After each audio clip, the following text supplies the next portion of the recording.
Après ce jour terrible, où un à un, les visages lumineux s'éteignirent sur la terre de Karbala.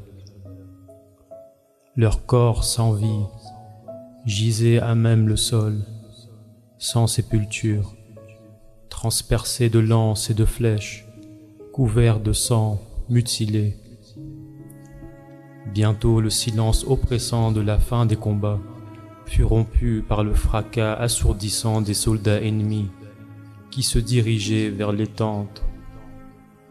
Animés par la cruauté et l'avidité, ils les prirent d'assaut. Les femmes et les enfants des martyrs, livrés à la détresse, furent arrachés à leurs abris. Sans défense, ils s'enfuirent dans la nuit, égarés, terrifiés. Les enfants, pris de panique, s'éparpillèrent dans toutes les directions, appelant leur mère d'une voix déchirante. Certains périrent, écrasés sous les sabots des chevaux ennemis.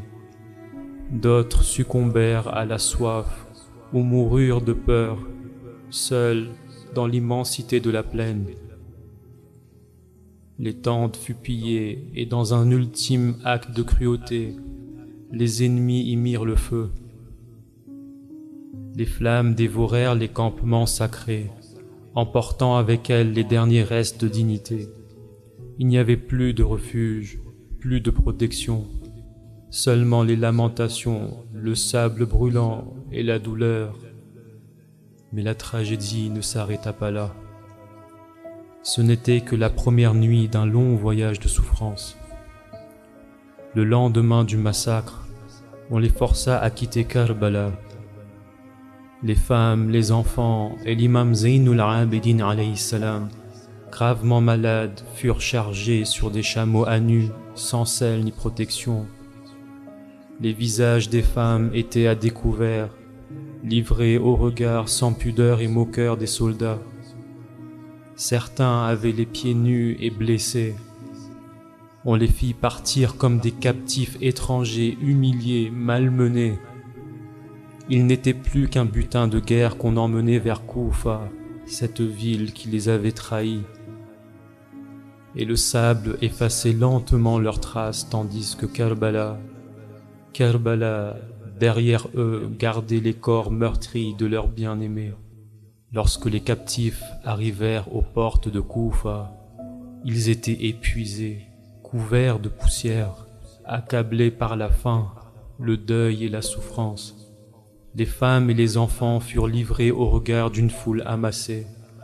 Leurs visages étaient découverts, leurs cœurs brisés. Devant eux, des lances portaient les têtes des sacrifiés, et tout au long du cortège, les regards se tournaient vers cette lumière qui ouvrait la procession. La tête du maître des martyrs, haute sur la lance, semblait défier les ténèbres de l'humiliation. Son visage resplendissait encore, comme s'il refusait de s'éteindre. Koufa se pressait dans les rues, sur les toits et aux portes. Certains observaient avec indifférence, d'autres pleuraient à chaudes larmes. Mais l'humiliation avait déjà eu lieu. La dignité de la famille sacrée avait été bafouée. Comme des prisonniers d'une guerre étrangère, ils furent traînés dans les rues de Koufa, sous escorte armée. Parmi ce convoi brisé, l'imam Zaynul Abidin alayhi salam, affaibli par la maladie et chargé de chaînes, avançait péniblement sur sa monture sans protection. Ses poignets et son cou étaient entravés par le fer, et son corps amaigri peinait à rester droit. Mais malgré l'épreuve, son visage portait la lumière d'une noblesse silencieuse. Dans la peine et la tristesse, il récitait des vers adressés à cette foule inerte. « Ya ummat as-sou, la suqyan li rab'ikum » Ô communauté du mal, que Dieu ne vous accorde aucun bien. « Ya ummatan lam tura'i jaddana fina » Vous qui n'avez pas respecté le droit de notre Père. لو أننا ورسول الله يجمعنا يوم القيامة ماذا كنتم تقولون. Et au jour du jugement, lorsque nous serons rassemblés devant lui, que répondrez-vous? تسيروننا على الأقتاب عارية كأننا لم نشيد فيكم دينا.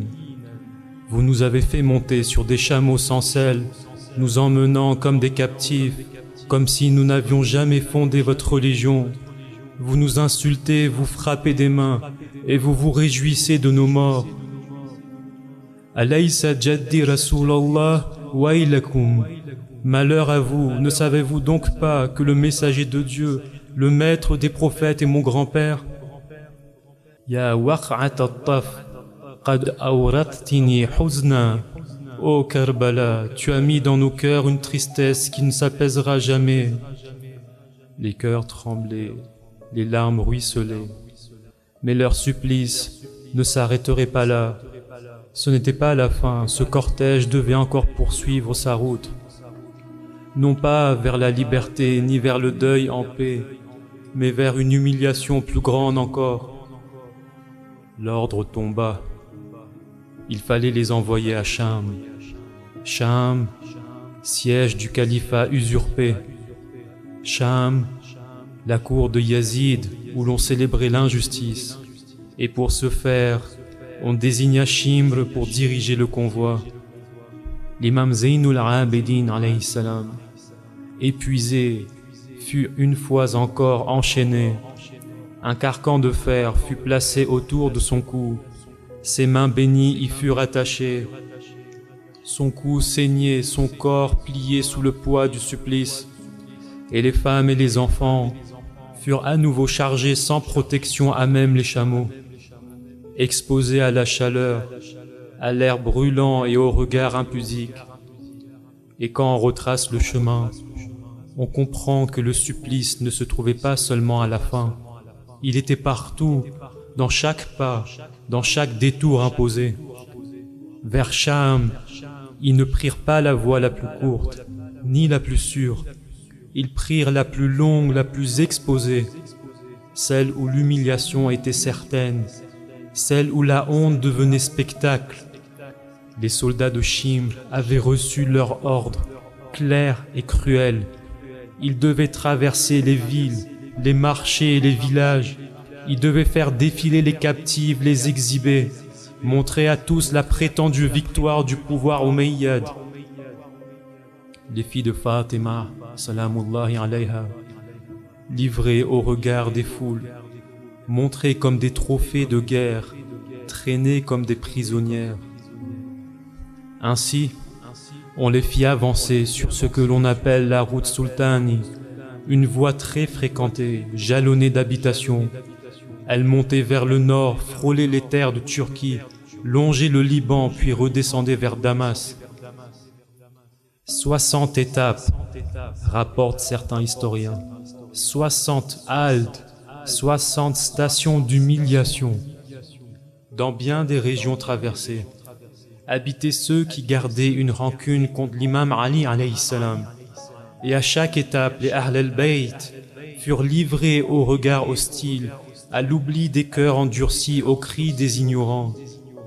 C'était là l'objectif de Yazid et d'Ibn Ziyad, transformer la famille du prophète en un cortège de honte, un spectacle de domination. Étouffer Karbala par le défilé du chagrin, briser la dignité dans les nuages de sable. Mais ils ignoraient que ce cortège n'était pas celui des vaincus. Ils ne savaient pas que, malgré les chaînes, malgré la poussière, la lumière marchait. Ils voyaient des captives, mais c'étaient en réalité des porteuses de vérité. Ils pensaient écraser les cœurs, mais ils gravaient dans l'histoire des leçons immortelles. À chaque ville traversée, c'est la parole de Zaynab qui s'élevait. C'est la voix de l'imam Zaynul Abidin qui rappelait qui étaient les véritables héritiers du prophète. Ils voulaient imposer le silence, mais ils ont provoqué le réveil. Ainsi se déroula ce voyage accablant, étape par étape, de village en village, d'arrêt en arrêt, sous un soleil de plomb, pas de repos, pas de répit. Sur ce chemin de Koufa vers Cham, La douleur ne cessait de s'alourdir. Parmi les villages croisés arriva Mossoul. On raconte qu'une goutte de sang tomba de la tête de l'imam al-Hussein alayhi salam sur une pierre. Et chaque année, jusqu'aux guerres récentes, les fidèles s'y rendaient en deuil. Certains affirment avoir vu ce sang bouillonner le jour de Ashura, comme si la pierre elle-même refusait d'oublier. Et ce n'était pas tout. L'imam Zaynul Abidin alayhi salam raconta la gorge nouée. Inna ammati Zaynab salamullahi alayha kanat tuaddi salawatiha min qiyam عند سير القوم بنا من الكوفة إلى الشام كانت تصلي من جلوس. Entre Koufa et Cham, depuis le début du voyage, je voyais ma tante Zeynab prier en restant debout. Mais plus les jours passaient, plus on se rapprochait de Cham. Je la voyais prier en restant assise. Lorsque l'imam demanda la raison à cela à sa tante Zeynab, elle répondit tout doucement: Usalli min julusin li shiddatil ju' wa dha'f. Je prie en étant assise à cause de la faim intense et de la faiblesse. وذلك لأني منذ 3 ليال أوزع ما يعطونني من الطعام على الأطفال. Cela vient du fait que, depuis 3 nuits, je distribue la nourriture qu'on me donne aux enfants. Par Allah, ce qu'ils nous donnent ne suffit même pas à les maintenir en vie. Et ce n'était que pure vérité. Plusieurs filles de la famille du prophète ont perdu la vie sur cette route, loin des regards anéantis par la faim, la tristesse et l'épuisement. Le cortège avançait. Mais à chaque halte, une âme s'éteignait. Une tombe à Sinjar, une autre à Ba'alabak, et encore une autre à Jaoushan près de Alep. Il est rapporté dans Wasilatul Darain que lorsqu'ils atteignirent la ville de Qadisiyya, Hazrat Zaynab alayhi salam, brisée Médine, laissa jaillir sa douleur dans des vers. Matat rijali wa afnat dahru sadati. Mes hommes ont été tués et le temps a entraîné mes nobles dans la mort. Les hommes dépourvus d'honneur nous ont attaqués alors qu'ils savaient que nous étions les filles du messager venu avec la guidée. Yusiruna ala al-aqtabi 'ariyatan ka'annana baynahum ba'dul ghanimat. Ils nous ont fait monter sur des chameaux sans selle, comme si nous n'étions pour eux qu'un simple butin de guerre. A'azzun alayka Rasulallahi ma sana'u bi ahli baytika ya nur al-bariyat. Ô messager de Dieu, que cela doit te peser de voir ainsi traiter ta famille. Kafartum bi Rasulillahi waylakum. Vous avez renié le messager d'Allah, malheur à vous.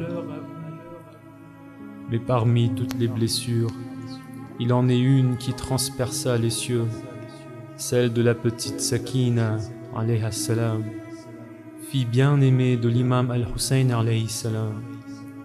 Il est rapporté de Misbah al-Haramain qu'une nuit, alors que le convoi des captifs poursuivait sa route vers Cham, bercé par le bruissement des chaînes et le pas lourd des bêtes, une plainte s'éleva, faible d'abord, puis plus forte. C'était elle, Sakina alayha salam. Ses larmes coulaient sans bruit, puis c'étaient des sanglots. Elle se rappelait les nuits paisibles, bercée contre la poitrine de son père. Elle revoyait son sourire, sa main douce sur sa tête, sa voix qui l'appelait doucement. Aujourd'hui, elle n'était plus qu'une enfant brisée, prisonnière, traînée de village en village sous les regards des ennemis. Ses plaintes s'intensifièrent. Elle n'avait plus la force de continuer. Un garde s'irrita alors. « Tais-toi, esclave, tes pleurs m'épuisent. » Mais elle pleura davantage. Son gémissement était si profond, si douloureux qu'elle faillit rendre l'âme sur le dos du chameau. Le même homme hurla alors avec cruauté. Tais-toi, fille de rebelle. Alors, entre deux larmes, elle murmura d'une voix éteinte. Wa asafa alayk, ya abata, qatalouka dhulman wa udwana, wa sammouka bil khariji. Ô mon père, ils t'ont tué injustement, et maintenant ils te traitent de rebelle. Le vent lui-même sembla s'arrêter, mais le cœur de l'homme ne fut que plus dur.